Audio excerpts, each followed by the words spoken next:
মিরপুরের আকাশে এখন বইছে বিজয়ের লাল সবুজ পতাকা। অবিশ্বাস্য ও অকল্পনীয় শক্তিশালী পাকিস্তানকে হারিয়ে সিরিজ নিজেদের করে নিল বাংলাদেশ। টান টান উত্তেজনা শেষ ওয়ানডেতে বাবর শাহিনদের 11 রানে হারিয়ে ইতিহাস গড়ল লিটন মিরাজরা। আর এই জয়ের নায়ক এক তরুণ তুর্কি নাহিদ রানা। সিরিজের শুরু থেকেই যার গতিতে কুপোকাত পাকিস্তান। প্রথম ম্যাচেই 5 উইকেট নিয়ে কাঁদিয়ে দিয়েছিলেন ক্রিকেট বিশ্বকে। আর শেষ ম্যাচেও গুরুত্বপূর্ণ 2 উইকেট নিয়ে সিরিজ জয়ের পথ পরিষ্কার করলেন এই গতিদানব। পুরো সিরিজে 8 উইকেট, ফলাফল যৌথভাবে প্লেয়ার অব দ্য সিরিজ। 23 বছর বয়সী এই তরুণের বোলিং তো স্রেফ বোলিং ছিল না, ওটা ছিল মিরপুরের উইকেটে আগুন ঝরানো। নাহিদ রানার এই আগুনে বোলিং দেখে মুগ্ধ খোদ পাকিস্তান অধিনায়ক শাহিন শাহ আফ্রিদি।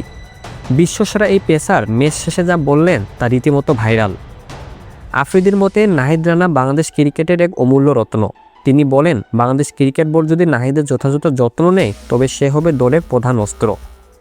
শাহিন আরও যোগ করেন, প্রতিটি ম্যাচ খেলিয়ে তাকে ক্লান্ত না করে শুধু বড় আর গুরুত্বপূর্ণ ম্যাচগুলোতে তাকে ব্যবহার করা উচিত, তবেই সে হবে রিয়েল ম্যাচ উইনার। শুধু নাহিদ রানা নয়, আলোচনায় তুঙ্গে এখন মিরপুরের উইকেটও। গত বছর উইন্ডিজ সিরিজে যেখানে শুধু স্পিন বিষ ছিল, সেখানে এবার পাকিস্তান দেখল সবুজ ঘাসের গালিচা। পেসার এবং ব্যাটার উভয়ের জন্যই ছিল সমান সুবিধা। বিসিবির এই সারপ্রাইজ উইকেট ভেবাচেকা খেয়ে গেছে পাকিস্তান। খোদ আফ্রিদিও অবাকেই পরিবর্তন দেখে।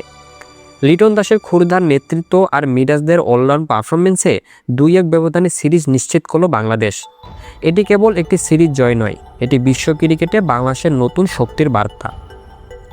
গতির ঝড় তোলার নাহিদ রানা কি পারবেন আগামী বিশ্বকাপে বাংলাদেশের মূল ভরসা হতে? শাহিন আফ্রিদির পরামর্শ কি মেনে চলবে বিসিবি? কমেন্টে জানান আপনার মতামত। আজকের মতো এখানেই শেষ করছি। ক্রিকেটের সব লেটেস্ট আপডেট সবার আগে পেতে আমাদের চ্যানেলটি সাবস্ক্রাইব করে আমাদের পাশেই থাকুন। ধন্যবাদ।